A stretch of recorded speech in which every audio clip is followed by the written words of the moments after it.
Hello to all my learners present over here. Welcome to the channel.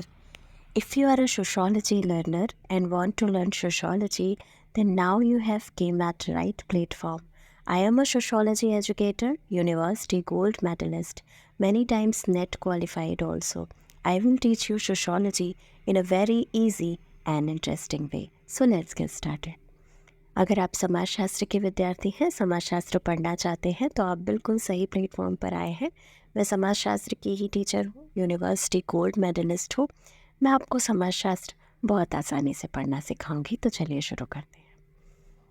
In this video lecture we are going to discuss most prominent and famous thinker in sociology, Karl Marx. आज के इस video lecture में हम समाजशास्त्र में बहुत ही famous thinker हैं आपके कार्ल मार्क्स। वेस्टर्न थिंकर है, ये पाश्चात्य विचारक हैं, इनको हम पढ़ने वाले हैं। आप कार्ल मार्क्स को अगर आप पॉलिटिकल साइंस पढ़ते हैं तो भी आप कार्ल मार्क्स की थ्योरीज और उनको पढ़ते हैं। उसके अलावा हम कार्ल मार्क्स को इकोनॉमिक्स में भी पढ़ते हैं। सबसे पहले आता है कि इनका बर्थ कहाँ पर हुआ। तो he was born on 5 May 1818 Germany. इनका जन्म जो था, ये जर्मन थिंकर थे, जर्मन के विचारक आप कह सकते हैं। इनका जो जन्म था वो 5 मई 1818 को हुआ था। जर्मनी में एक प्रांत था, एक जगह का नाम था राइसलैंड। वहाँ पे एक प्लेस था ट्रियर, वहाँ पे इनका जन्म हुआ था। और ये बेसिकली ज्यूस फैमिली को बिलोंग करते थे, यानी कि यहूदी परिवार को ये बिलोंग करते थे। बात आती है इनके डेथ की, तो 14 मार्च 1818 को इनका डेथ हुआ था। अब आते हैं इनके मेजर वर्क्स, यानी कि जो इम्पॉर्टेंट बुक्स हैं इन्होंने जो लिखी। तो सबसे पहली इनकी बुक आती है Holi family, the Holi family. इसके बाद है द जर्मन आइडियोलॉजी। ये जो बुक्स हैं ये इन्होंने, इनके फ्रेंड थे, उनका नाम था एंगल्स, उनके फ्रेडरिक एंगल्स, उनके साथ इन्होंने लिखी हैं होली फैमिली और जर्मन आइडियोलॉजी। उसके अलावा पॉवर्टी ऑफ फिलॉसफी, ये जो बुक है पॉवर्टी ऑफ फिलॉसफी, इसकी ये जो बेसिकली ये इंस्पायर हुए थे, प्रोधो एक आपके थिंकर थे, उन्होंने लिखा था फिलॉसफी ऑफ पॉवर्टी, तो उसी से इन्फ्लुएंस होकर इन्होंने पॉवर्टी ऑफ फिलॉसफी लिखी थी। इसके अलावा कम्युनिस्ट मैनिफेस्टो 1848 में आई थी। इसके बाद the class struggle in France 1850, the critical of political economy 1859, Das Kapital 1867। ये सारी ही जो कार्ल मार्क्स की बहुत ही फेमस और इम्पॉर्टेंट बुक्स हैं, कई बार आपसे एग्ज़ाम्स में पूछी जाती हैं।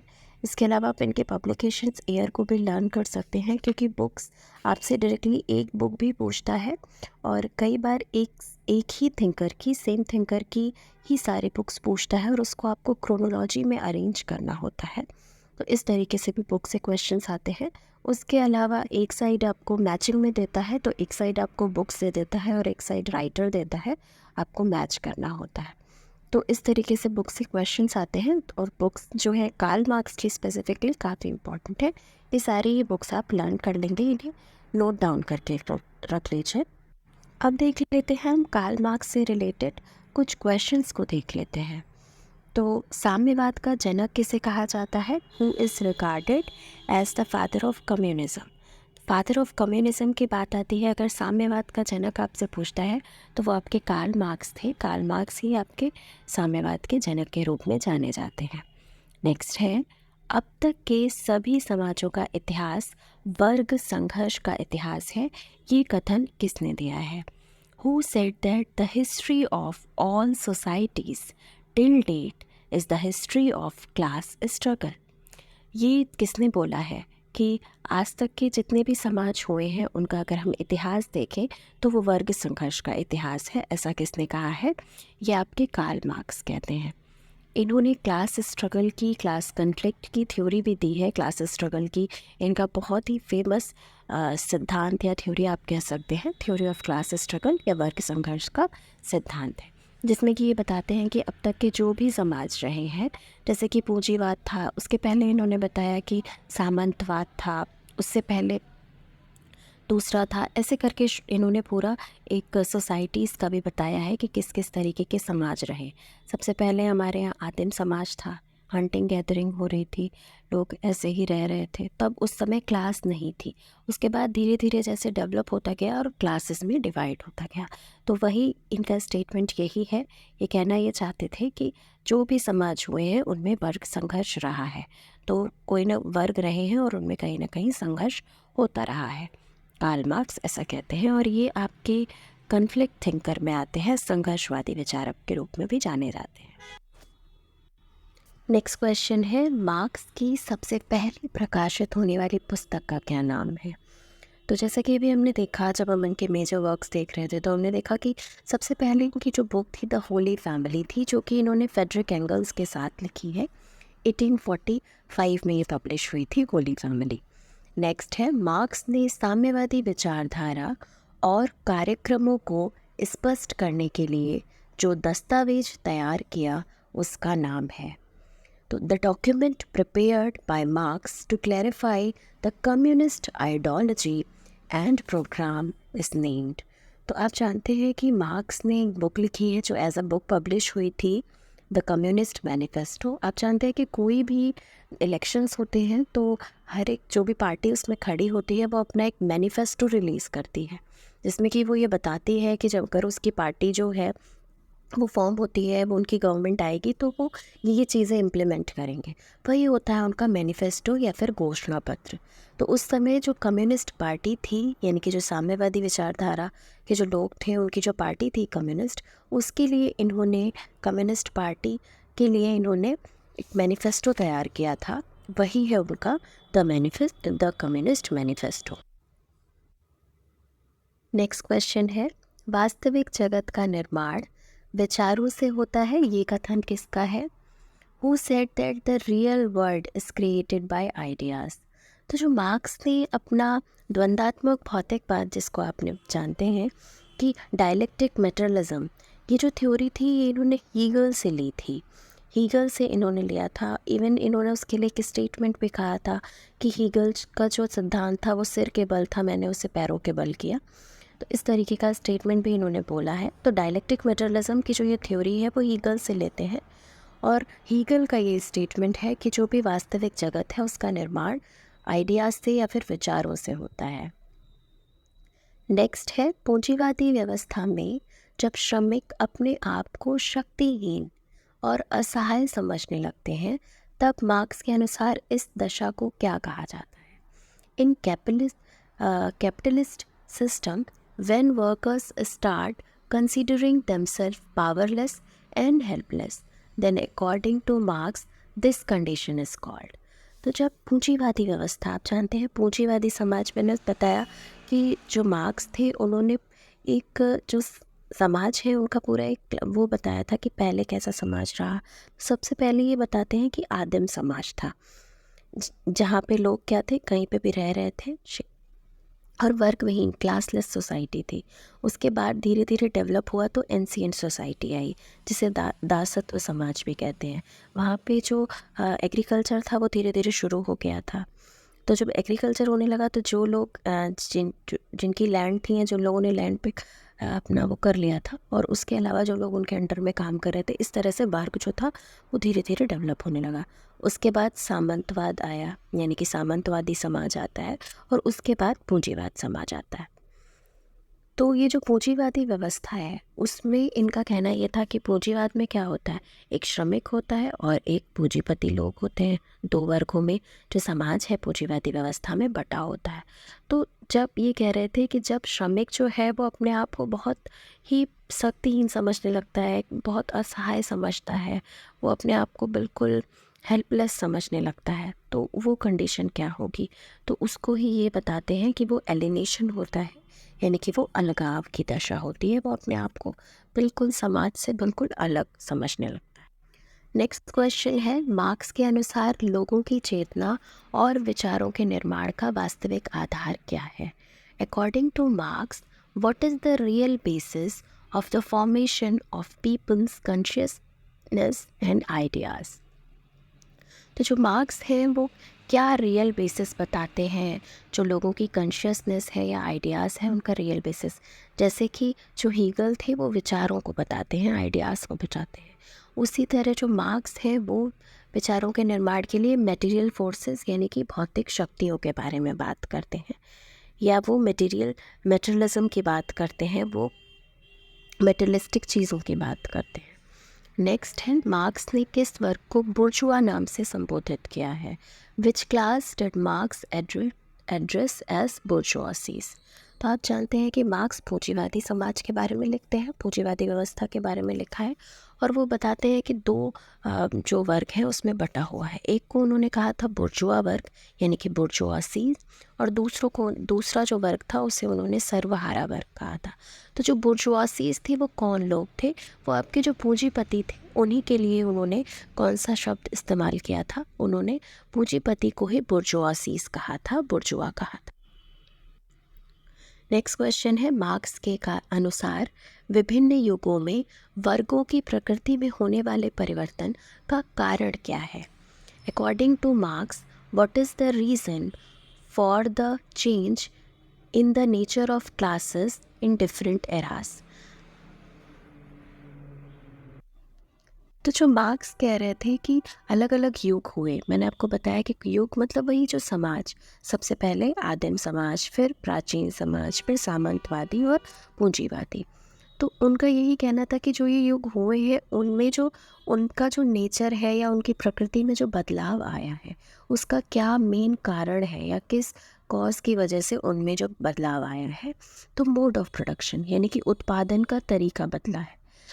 कुछ ना कुछ तो वो उत्पादन कर रहे थे, उसी उत्पादन का जो तरीका है वो बदला। जैसे कि पहले था वो सबसे पहले जैसे ये कहते हैं कि वर्ग विहीन समाज था। लोग एक जगह जहाँ पे भी उन्हें खाना मिलता था वहीं रहने लगते थे, हंटिंग और गैदरिंग जैसी चीज़ें हो रही थी। उसके बाद धीरे धीरे एग्रीकल्चर डेवलप हुआ, तो स्वामी और दास होने लगे। फिर धीरे धीरे सामंतवादी समाज आया, तो उसमें सामंत और कृषि वाले जो भी लोग कृषक थे वो लोग होने लगे।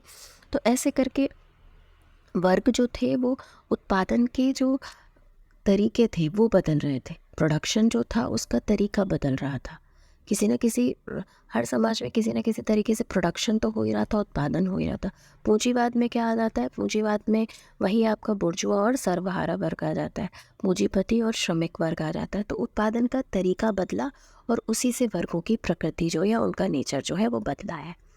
नेक्स्ट क्वेश्चन है, कार्ल मार्क्स ने किस दशा को पूंजीवादी व्यवस्था में वर्ग संघर्ष के मूल कारण के रूप में प्रस्तुत किया?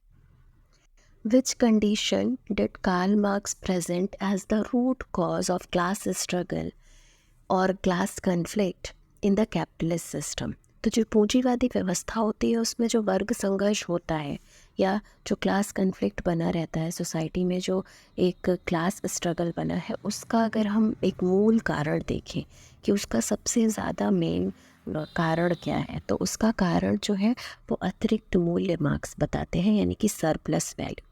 अब समझ लेते हैं कि सरप्लस वैल्यू के लिए उन्होंने क्यों कहा। जो पूंजीपति है वो श्रमिकों का अधिक से अधिक शोषण करके अपना लाभ बनाने के लिए करते हैं कि उनको कितना से कितना प्रॉफिट हो जाए, उनसे वो ज़्यादा से ज़्यादा काम लेते हैं और उसके बदले में जो फ़ायदा होता है वो खुद का खुद पूरा रखते हैं।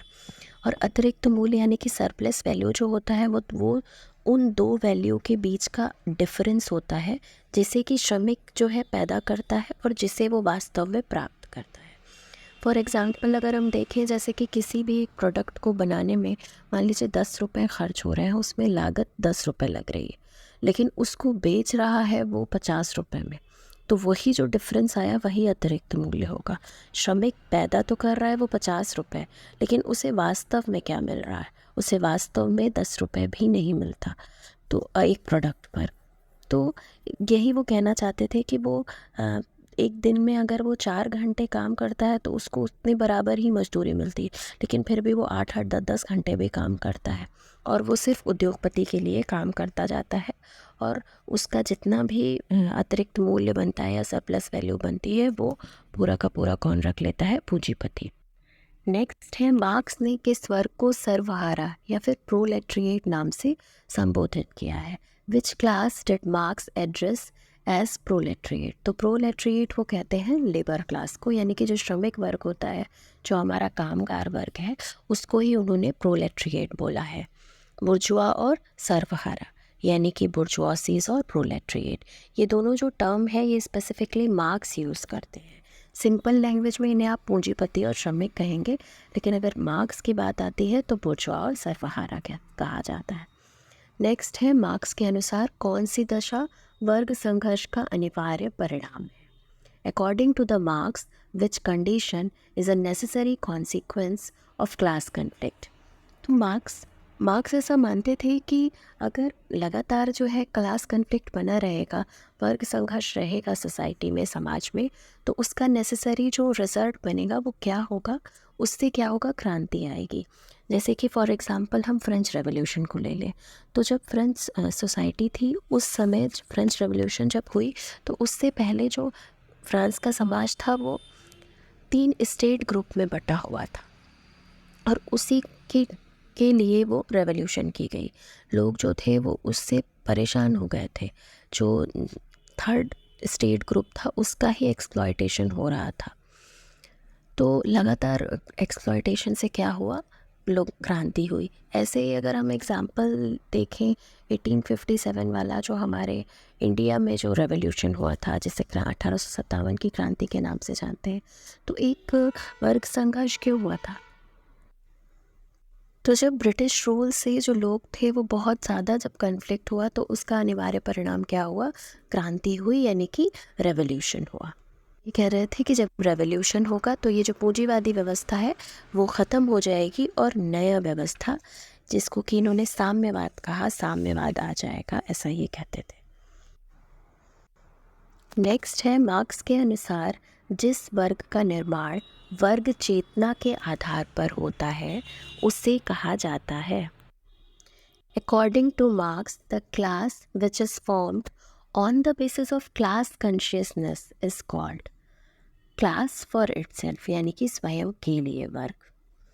तो ये जो स्वयं के लिए वर्ग, जो ये इनका टर्म है, वो इन्होंने क्यों कहा है? तो मार्क्स कहते हैं कि जब जो श्रमिक हैं उनमें अपनी राइट्स के लिए, अपने अधिकारों के लिए जब तक उनमें चेतना का अभाव रहता है, तो वो क्लास इन इटसेल्फ, यानी कि अपने आप में वर्ग या स्वयं में वर्ग वाली जो स्थिति होती है वो होती है। लेकिन जब उनमें चेतना आ जाती है, या उनमें जब अपने वर्ग के लिए चेतना आ जाती है, उसे उन्होंने वर्ग चेतना बोला है, तब वो जो स्थिति होती है वो क्लास फॉर इटसेल्फ की होती है, यानी कि स्वयं के लिए वर्ग। इसके लिए 2 चीज़ बताते हैं, एक होती है मिथ्या चेतना या फिर फॉल्स कॉन्शियसनेस, और दूसरा इन्होंने बताया है रियल कॉन्शियसनेस, यानी कि वास्तविक चेतना।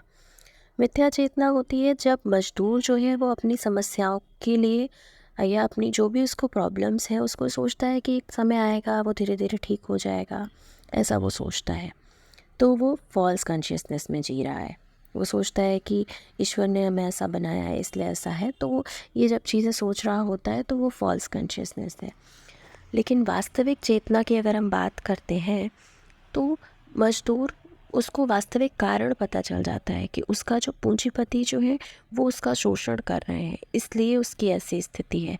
तब वो पूंजीपति के विरुद्ध खड़ा होता है और अपने वर्ग में के लिए उसमें चेतना आ जाती है, अपने वर्ग के लोगों के लिए उसमें चेतना आ जाती है। नेक्स्ट है, उत्पादन की व्यवस्था के संदर्भ में अलगाव की अवधारणा को किसने विकसित किया है? Who develop the concept of alienation in the concept of the system of production. जब उत्पादन की व्यवस्था में अलगाव की बात किसने की है? तो उत्पादन की जो व्यवस्था होती है उसमें अलगाव, या फिर अलगाव को हमने किस क्वेश्चन में देखा भी कि वो क्या होता है, तो उसके बारे में आपके कार्ल मार्क्स ही लिखते हैं, एलिनेशन के बारे में। नेक्स्ट क्वेश्चन है, जब कोई व्यक्ति या समूह उत्पादन व्यवस्था से स्वयं को पृथक समझने लगता है तो मार्क्स ने इस दशा को क्या कहा है?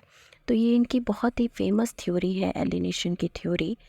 व्हेन अ पर्सन और group start considering itself separate from the production system, what did marks call this condition? तो मार्क्स ने उस कंडीशन को क्या कहा है? तो मार्क्स उस कंडीशन को अलगाव, यानी कि एलिनेशन कहते हैं। तो अलगाव की उन्होंने स्टेजेस बताई है। अलगाव की उन्होंने स्टेजेस बताई हैं या फिर उसके आप टाइप्स कह सकते हैं।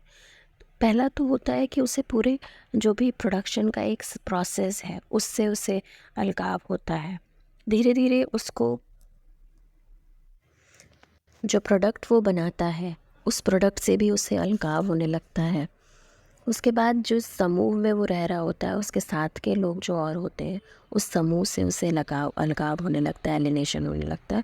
और एट द एंड लास्ट में उसे खुद से एलिनेशन होने लगता है, वो खुद को बिल्कुल अलग समझने लगता है। तो वही है अलगाव यानी कि एलिनेशन। नेक्स्ट है मार्क्स के अनुसार वर्ग संघर्ष का अंतिम परिणाम कौन सी दशा है। According to marks which condition is the final result of class struggle या फिर क्लास कन्फ्लिक्ट। तो ये कहते हैं, मार्क्स कहते हैं कि जब वर्ग संघर्ष होगा उसका अगर हम वो देखें तो क्या है, क्रांति होगी। और क्रांति के बाद क्या परिणाम आएगा, वो ये कहते हैं कि वर्ग रहित समाज की व्यवस्था होगी या स्थापना होगी, इस्टेब्लिशमेंट ऑफ क्लासलेस सोसाइटी। ये कहते हैं कि उसके बाद क्या होगा, क्लासलेस सोसाइटी आ जाएगी। ये इन रियलिटी ऐसा हुआ नहीं, क्योंकि क्लासेस तो अभी भी सोसाइटी में आप देखेंगे कि है ही। तो ये इन रियलिटी नहीं हुआ, लेकिन ये मार्क्स के अपने थॉट थे कि क्लासलेस सोसाइटी आ जाएगी और ये पूंजीवाद ख़त्म होकर साम्यवाद आ जाएगा, समाजवाद आ जाएगा, ऐसा ये कहते हैं।